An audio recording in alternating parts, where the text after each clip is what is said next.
आज बघूया मऊ लुसलुशीत टम्म फुगणारी जास्त पदर सुटणारी चपाती रेसिपी। आता काही जणांना वाटेल की त्यात काय नवीन, चपाती तर सगळ्यांनाच बनवता येते। पण हा व्हिडिओ जे चपाती नव्याने शिकताय किंवा ज्यांना चपाती शिकायची आहे किंवा ज्यांची चपाती मऊ होत नाही, फुगत नाही, कडक होते त्यांच्यासाठी आहे।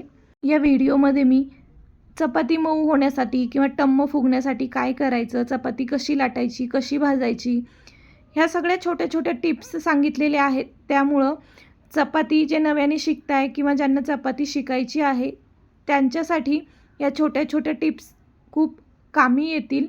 चला बघूया चपातीची रेसिपी। आता इथे मी मोठ्या 3 वाटी गव्हाचं पीठ घेतले, त्याच्यामध्ये चवीनुसार मीठ घातलं आणि 2 चमचे तेल घातलेलं आहे। आता हे मिक्स करून घ्यायचं। आता हे गव्हाचं पीठ मी घरच्या गिरणीवर दळलेलं आहे, त्याच्यामुळे एकदम मैद्यासारखं हे पीठ दळलेलं आहे। तुम्ही जर बाहेरच्या गिरणीहून आणलं आणि त्याच्यामध्ये चोथा आला तर चाळणीने एकदा पीठ चाळून घ्या, त्याच्यामुळं चपात्या छान मऊ होतात। घरच्या गिरणीवर दळल्यामुळं पीठ चाळून घ्यायची गरज पडली नाही, म्हणून मी पीठ चाळलं नाही। आता याच्यामध्ये थोडं थोडं पाणी घालून पीठ भिजवून घ्यायचे। पीठ पातळ करायचं नाही, पातळ पीठ भिजवलं तर चपात्या लाटतेवेळी चपात्यांचा आकार बिघडतो, चपात्या फुगत नाहीत। आणि पीठ घट्ट भिजवलं तर चपात्या एकदम कडक होतात, वातड होतात। त्याच्यामुळं छान मऊ अशी कणिक भिजवायची आहे। थोडं थोडं पाणी घालून पीठ भिजवायचं आणि बघा एकत्रित पिठाचा असा गोळा करून झाला की मग पीठ 3 ते 4 मिनिटासाठी मळून घ्यायचे। आजकाल पीठ मळण्यासाठी सुद्धा मशीन उपलब्ध आहेत मार्केटमध्ये। हाताने सुद्धा अगदी मशीनमध्ये जसं मऊ पीठ मळलं जातं तसंच पीठ मळता येतं, फक्त थोडीशी मेहनत लागते। मशीनमध्ये पीठ आपोआप मळलं जातं। तर आता इथे बघा अशा प्रकारे 4 ते 5 मिनिटं मी पीठ मळून घेतलं आणि त्याचा गोळा बनवून अशा प्रकारे तो झाकून ठेवायचा, कमीत कमी अर्धा तास तरी। पीठ व्यवस्थित भिजलं तरच चपात्या छान मऊ होतात, त्याच्यामुळं ते झाकून ठेवायचं। उन्हाळा दिवस आहे, असंच उघडं ठेवलं तर वरच्या साईडने कडक होतं, चपात्या व्यवस्थित होत नाहीत। आता मी अर्धा तास छान झाकून ठेवलं होतं। अर्ध्या तासानंतर पुन्हा एकदा पीठ 5-1 मिनिटासाठी छान मळून घ्यायचे। चपाती मऊ लुसलुशीत होण्यासाठी पीठ छान मऊ मळणं गरजेचं आहे, त्याच्यामुळं पीठ एकदम मस्त मळून घ्यायचं। आणि बघा अशा प्रकारे हे कणिक भिजवायचे आहे, खूप जास्त घट्टही नाही आणि पातळही नाही। आता याचा गोळा बनवून झाला की याच्यावर अशा प्रकारे तेल लावायचं। उन्हाळा दिवस आहे, चपात्या बनवेपर्यंत वरच्या साईडने कडक होतं पीठ आणि चपात्या व्यवस्थित बनत नाहीत। तेल लावलं की चपात्या बनवेपर्यंत कणिक जशास तशी मऊ राहते, म्हणून मी याच्यावर तेल लावून घेते। आता बनवूया चपाती। तर तवा गरम करायला ठेवला आहे मी। आता पिठाचा छोटा गोळा घेतला आणि अशा प्रकारे गोल करून घ्यायचा आणि गव्हाच्या कोरड्या पिठामध्ये त्याला घोळवून घ्यायचं आणि पुरी एवढं लाटून घ्यायचं आहे हे। आता याला तेल लावायचं आहे। 3 पदरी ही चपाती बनवत आहे मी।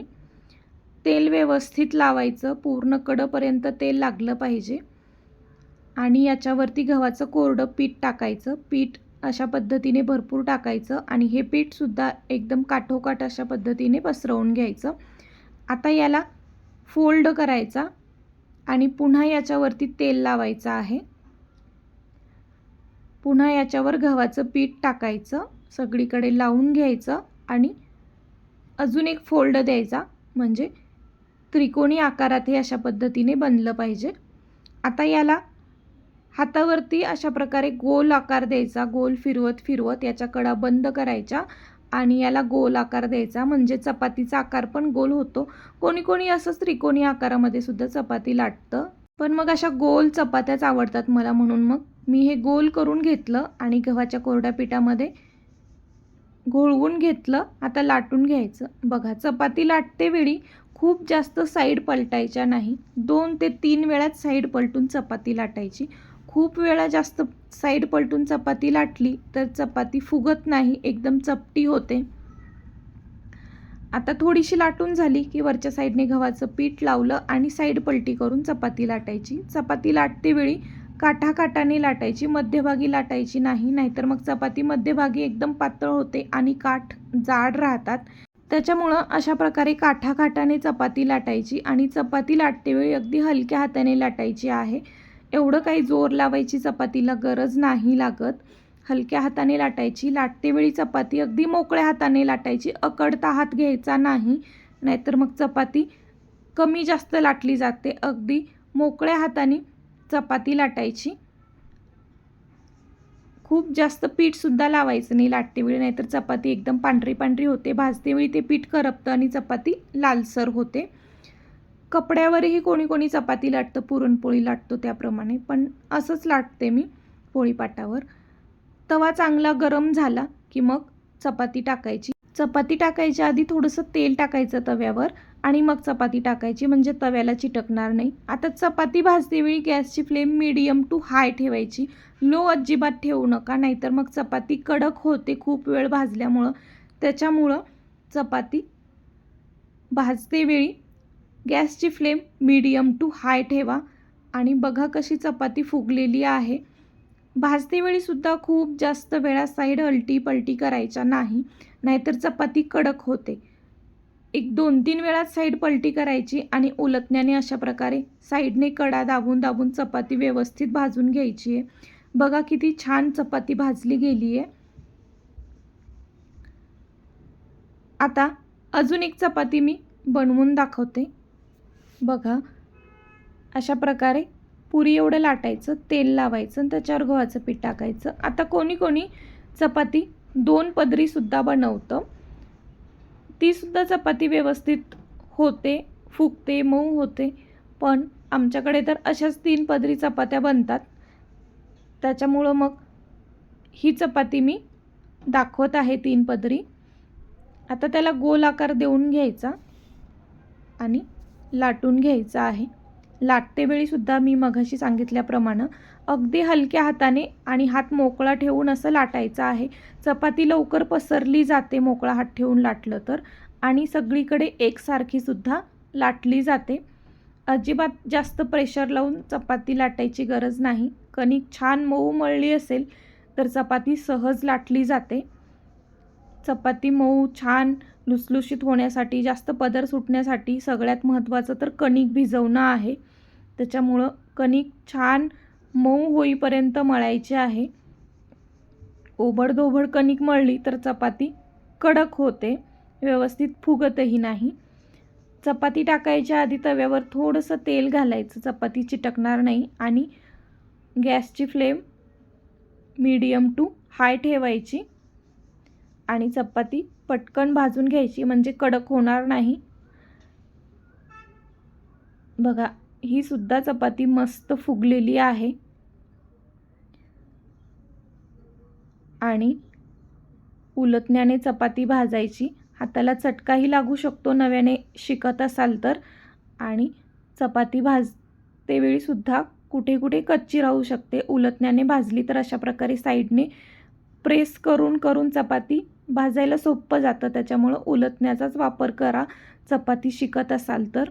ज्यांना चपाती परफेक्ट जमते, बऱ्याच दिवसापासून चपाती बनवत आहेत, ते एवढं उलटण्याचा वापर करत नाहीत. पण नव्याने शिकत असाल तर उलटण्याचा वापर करा. आणि बाकीच्या चपात्यासुद्धा मी अशाच बनवून घेतलेल्या आहेत. सगळ्या चपात्या एकसारख्या भाजल्या होत्या, एकसारख्या टम्म फुगल्या होत्या, मऊ लुसलुशीत झाल्या होत्या. अशा चपात्या फुगत असतील आणि मस्त मऊ होत असतील तर स्वयंपाक करायला अजून उल्हास येतो, अजून चपात्या लाटाव्याशा वाटतात. एवढ्या भारी झालेल्या आहेत चपात्या. बघा कशी चपाती फुगलेली आहे. चपाती भाजतेवेळी चपाती अगदी नाजूक असते, त्याच्यामुळं उलटणं खूप दाबून भाजलं तर चपाती फाटते, आतली वाफ बाहेर येते आणि चपातीची वाफ चटका लागण्याची शक्यता आहे. त्याच्यामुळं सावकाश भाजा चपाती. आणि बघा चपाती किती छान एकसारख्या रंगावर भाजली गेली आहे सगळीकडे, आणि कुठेही जाड पातळ चपाती झालेली नाही, एकसारखी लाटलेली सुद्धा आहे. चपाती जर जाड पातळ झाली तर फुगते वेळीसुद्धा कुठे फुगते, कुठे चपटी बसते, असं होतं. त्याच्यामुळं चपाती लाटतेवेळीसुद्धा काठोकाठ अगदी एकसारखी चपाती लाटायची. आणि आता एक चपाती तुम्हाला दाखवते सुद्धा मी की आतल्या साईडने बघा किती छान लेयर आलेले आहेत आणि चपाती अगदी काठोकाठ त्याची वरची लेयर बाजूला होतीये, म्हणजे काठोकाठ फुगलेली सुद्धा आहे चपाती. ही चपाती सकाळी बनवली तर संध्याकाळपर्यंत, दुसऱ्या दिवशी सकाळपर्यंत सुद्धा जशास तशी नरम राहते, अजिबात वातड होत नाही, कडक होत नाही आणि सुंदर अशा एक रंगावरती चपात्या भाजून तयार झालेल्या आहेत. खूप छान चपात्या झालेल्या आहेत. या व्हिडिओमध्ये छोट्या छोट्या टिप्स सांगितलेल्या आहेत मी, जे नव्याने स्वयंपाक शिकताय, ज्यांना स्वयंपाक शिकायचा आहे, चपाती तेवढी बनवायला जमत नाही, तर त्यांच्यासाठी या व्हिडिओमधल्या छोट्या छोट्या टिप्स नक्की कामी येतील आणि त्यांची चपातीसुद्धा मऊ लुसलुशीत टम्म फुगलेली होईल.